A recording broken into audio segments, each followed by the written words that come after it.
पूछने लगी कौन आए हैं। यशोदा जी ने कहा उद्धव आए। कहाँ गए? बोले यमुना स्नान को। तो गोपियां यमुना जी की ओर आ रही हैं और वृंदावन के ज्ञान गोदड़ी क्षेत्र में समस्त गोपियों ने उद्धव जी को घेर लिया है चारों ओर से। और उद्धव कह दो सांची बात, श्याम ब्रज में कब आवेंगे। उद्धव जी को संग में लिए समस्त गोपियां गुप्त कदलीवन में ले आई, जहां वृषभानु नंदिनी श्री राधे जी का वास था। गोपियों की पायल की रौनक झुनक की आवाज से राधे जी का ध्यान भंग हुआ। श्रीहीन मुख कमल पर कुछ चेतना लौट के आई और देखा इतने में गोपियां उद्धव जी को लिए आई। और उसी समय किशोरी जी कहती हैं हे सखियो, इनको थोड़ा आसन दो, सम्मान दो। चंद्र सखिया को मान राख ले, दे दे बिड़लो मान को। उद्धव जी भजन करो जी भगवान। देखिए गोपियों ने उद्धव जी को यही कहा कि तुम भी भगवान का भजन करो। और उद्धव जी तुमने सुना नहीं, हमने तो सुना है कि तुम बड़े ज्ञानी हो। उद्धव योग सिखावन आए बन के बड़े गुरु ज्ञानी। अब तुम ही बताओ, तुम ज्ञानी के हम ज्ञानी या तुम जानी के हम जानी?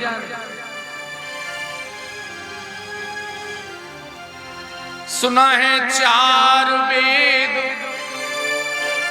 6 शास्त्र पुकारे।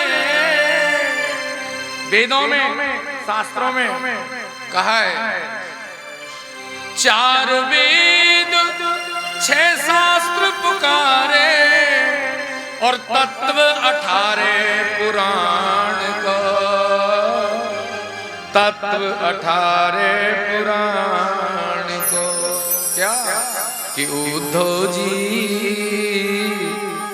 भजन करो जी भगवान को। तो उपदेश देने गए, ज्ञान देने गए, लेकिन वहां प्रेम का ढोल बज रहा था ब्रज में। तो अब प्रेम के ढोल के आगे भैया ज्ञान की डुमडुमी को कौन सुने? इसीलिए तो कहते हैं ज्ञान बजाई डुमडुमी, प्रेम बजायो ढोल और उद्धव सीधो है गयो, सुन गोपिन को बोल। राधी जी ने कहा उद्धव जैसी दशा ब्रज की आप देख रहे हैं वैसे हमारे श्याम को कैसे सुनाना। लेकिन किशोरी जी की कैसी दशा है कि उद्धव जाय के कईयो राधा हो गई बावरिया। उद्धव जाय के कईयो राधा हो गई बावरिया। वो दीवारों से पूछे, वो दीवारों से पूछे कब आएंगे सांवरिया। वो दीवारों से पूछे कब आएंगे सांवरिया। उद्धव जाय के कईयो राधा हो गई बावरिया। उद्धव जाय के कईयो राधा हो गई बावरिया। दीवारों से पूछे कब आएंगे सांवरिया। वो दीवारों से पूछे कब आएंगे सांवरिया।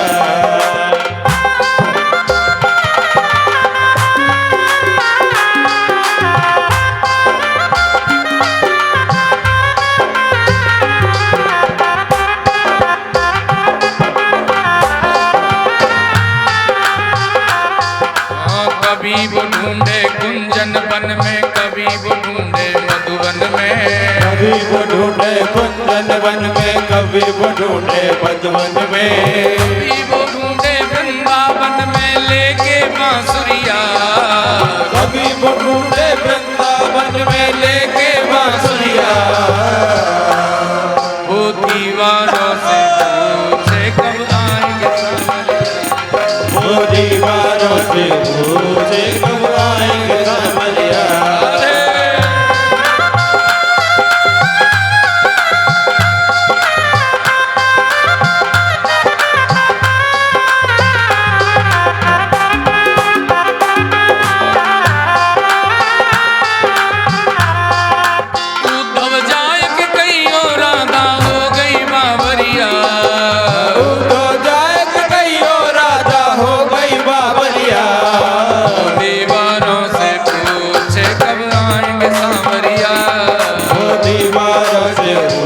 से कब आएंगे सांवरिया। यमुना तट पे कभी ढूंढे बंसी बट, कभी वो ढूंढे यमुना तट पे, कभी वो ढूंढे बंसी बट, कभी वो ढूंढे यमुना तट पे लेके गागरिया, कभी वो ढूंढे यमुना तट पे लेके गागरिया। दीवारों से पूछे कब आएंगे सांवरिया, वो दीवारों से पूछे कब आएंगे सांवरिया।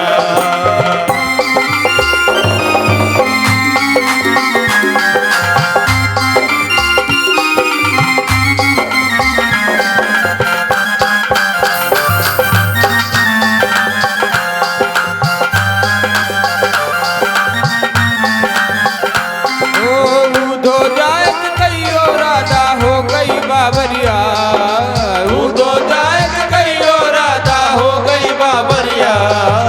दीवारों से पूछ कब आएंगे सांवरिया, वो दीवारों से पूछ कब आएंगे सांवरिया। श्री राधा कृष्ण भगवान की जय हो। उसी समय काला भंवरा वहां आया, राधे जी के पास आके वो भंवर मंडराने लगा। राधे जी इसी भंवरे से वार्ता करने लगी। इसी को भागवत में भ्रमर गीत कहा कि हे मधु, ये कृष्ण वही है जिसने राम अवतार में छिपकर बाली का वध किया। अरे निर्दयी, ये वही कृष्ण जिसने प्रणय निवेदन करने आई शूर्पणखा के नाक कान कटवा दिया, उसे स्त्री पर भी तरस नहीं आया। ये कृष्ण वही है जिसने ब्राह्मण बालक बनकर बलि को छला, उसकी छलने की आदत अभी तक नहीं गई। बलि ने तो हमारी तरह मनवांछित दान दिया था, फिर भी उसे वरुण पास में बांध दिया। और हे मधुकर, हमें अब किसी श्याम वस्तु से प्रेम नहीं है, क्योंकि हमने भी सौगंध खा ली है। क्या कि हम कारे वर्ण वाले से कभी मित्रता नहीं करेंगे। ये बड़े दगेबाज होते हैं। उद्धव सब कारे अजमाए, उद्धव सब कारे अजमाए, कारे वर्ण वाले सब कभी प्रेम नहीं करेंगे। इसलिए अब हमें श्याम वस्तु से प्रेम नहीं, काला मित्रता के योग्य नहीं, अब तुम चले जाओ। यानी राधे जी से भंवरे से वार्ता कर रही है, उद्धव जी सुन रहे हैं। हे भगवान, जिन श्याम को मैं मथुरा छोड़ के आया हूं, यहाँ तो ऐसा लग रहे हो जैसे कन्हैया यहीं बैठे हो। इतने में राधे जी के अर्धांग में भगवान की झांकी दिखाई दे रही। तो उद्धव जी हाथ जोड़ के कहते हैं, राधे सदा त्वं परिपूर्ण कृष्ण सदा त्वं परिपूर्ण देव। पूर्ण देव है भगवान श्री कृष्ण, पूर्ण देव है श्री किशोरी राधे। बोलिए श्री राधा कृष्ण भगवान की जय हो। श्री वृंदावन बिहारी लाल की जय हो। कई तरह उद्धव जी भगवान की लीला स्त्रियों में विचरण करते रहे, अपने ज्ञान का मार्जन करते रहे। और जब उद्धव चलने लगे, गोपियों की चरण रज को प्रणाम कर, तो गोपियों ने यही कहा, निस्वम त्यजन्ति गणिका अकल्पम नृपतिम प्रजा अधीत विद्याचार्य प्रतित्वजो दत्त दक्षिणाम। उद्धव जाके कहना, श्री कृष्ण में इस प्रकार छोड़ के चले गए जैसे गणिका निर्धन पति का त्याग कर देती है, प्रजा अकर्मण्य राजा को त्याग देती है, गुरुजन विद्यार्थियों को विद्या अध्ययन करा के छोड़ के चले जाते हैं। यजमान का कार्य पूरा हुआ और विप्र यजमान को छोड़ के चले जाते हैं। इसी प्रकार श्री कृष्ण हमें छोड़ के चले गए।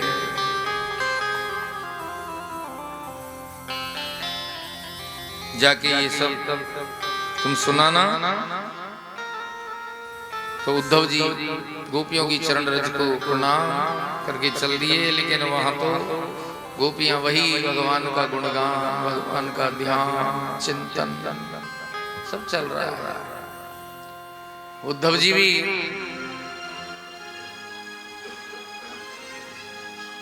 उसी भाव में बहते हुए भक्ति प्रभाव। भगवान भी यही चाहते थे कि ज्ञान और भक्ति का मिलन, और वो भी जहां प्रेम भूमि। तो वृंदावन प्रेम भूमि है, और ज्ञान स्वरूप उद्धव है,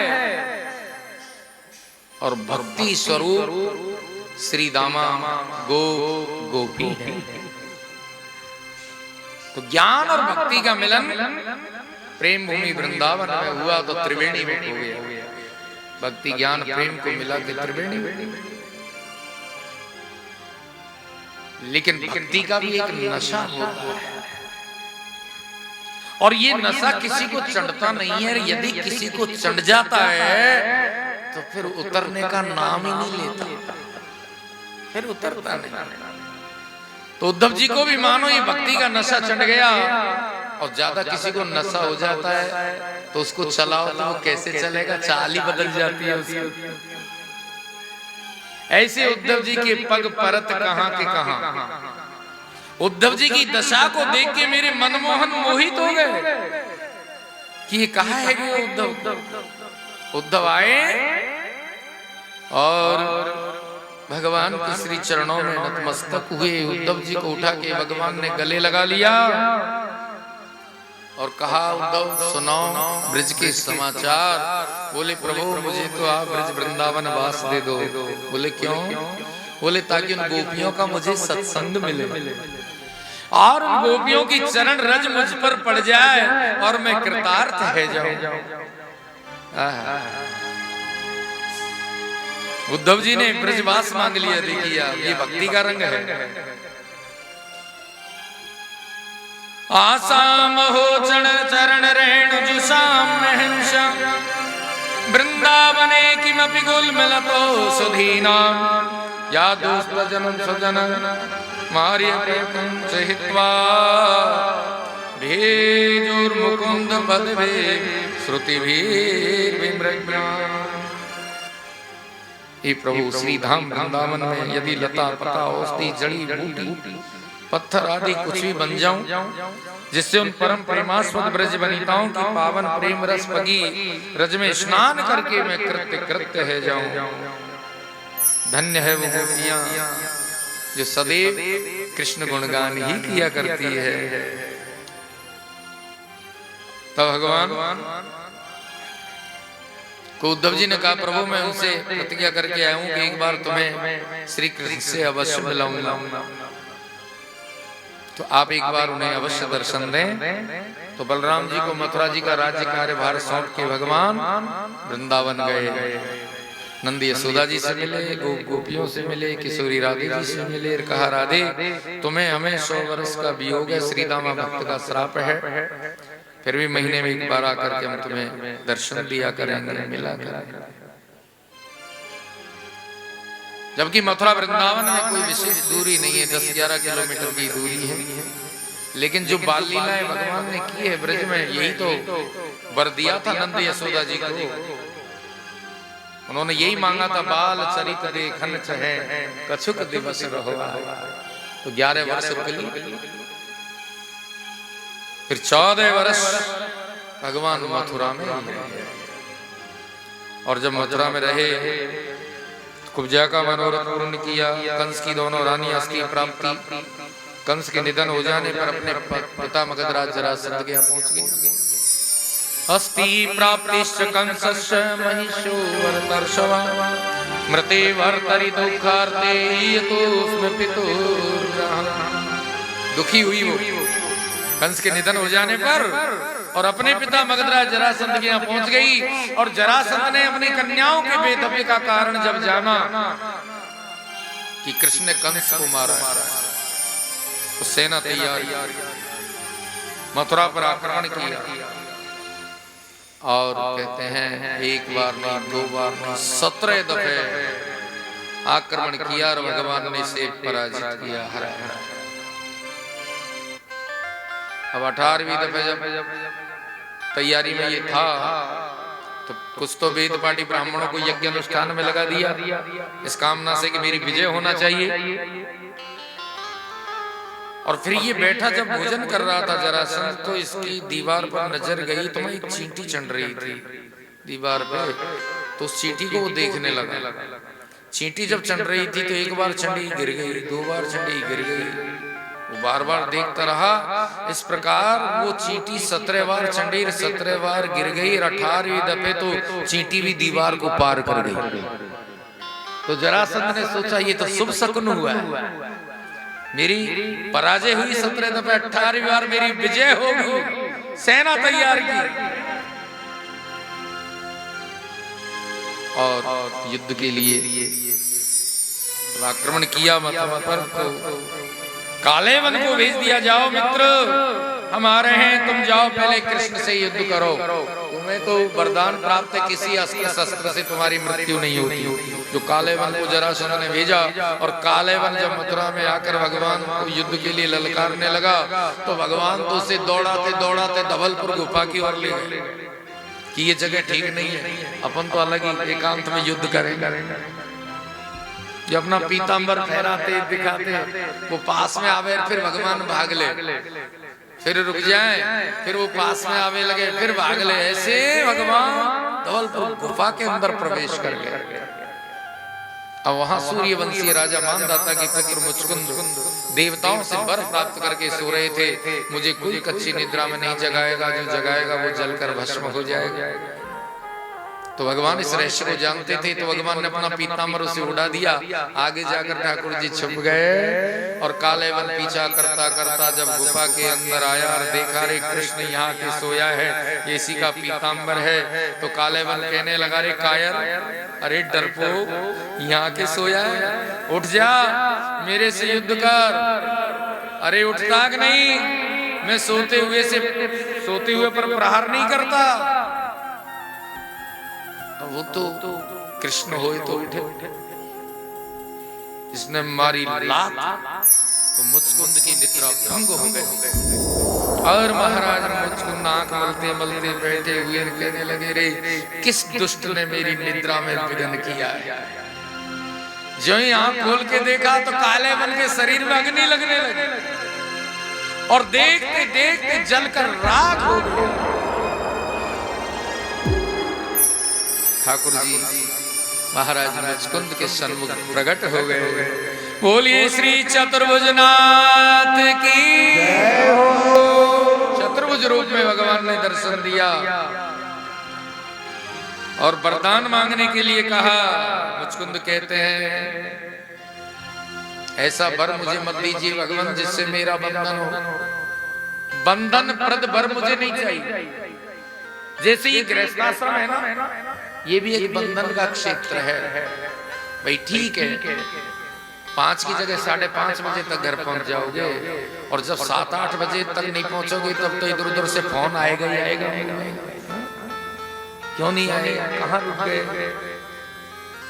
ढूंढने लग जाएंगे, क्योंकि समय पर पहुंचना। कहीं न कहीं हम बंधे हुए, मन हमारा बंधा हुआ।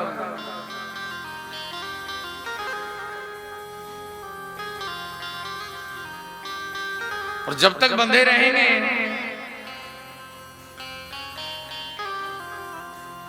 कामों में, विकारों में, तब तक भगवत भक्ति में कैसे आगे बढ़ेंगे। इसलिए मुचकुंद ने कह दिया कि बंधन प्रद वर नहीं चाहिए जिससे मैं बंध जाऊं। तो भगवान प्रसन्न होकर कहने लगे, रे हम तुम्हें वर देने लगे, और वर से भी तुम्हारी बुद्धि प्रलोभित नहीं हुई, तो हम तुम्हें ये आशीर्वाद देते हैं कि अगले जन्म में तुम ब्राह्मण बनकर मुझे प्राप्त करो। भूत्वा द्विजवरस्तम्भे मामुपेष्यसि केवलम्। भक्ति का वरदान दिया, और मुचकुंद उत्तर दिशा की ओर चल दिए। और भगवान मुचकुंद को वर दे करके काले वन का उद्धार करके जब आए मथुरा में, तो देखा 18वीं दफे जरासंध ने चढ़ाई कर दी, आक्रमण। चारों सैनिक के साथ भगवान ने कहा, दाऊ हार तो माननी पड़ेगी। बोले क्यों माने हार? बोले हम हार नहीं मानेंगे तो कितने ब्राह्मणों के वचन मिथ्या हो जाएंगे। बोले भैया हार मान के कहां जाएंगे, तुम हम भाग भी जाएंगे तो हमारी यहाँ की मथुरा की बोली वाली जनता का क्या होगा। बोले इसकी व्यवस्था मैंने कर दी है। विश्वकर्मा जी का आह्वान किया, समुद्र के बीच बड़ी सुंदर नवीन द्वारिकापुरी को निर्माण करवा दियो।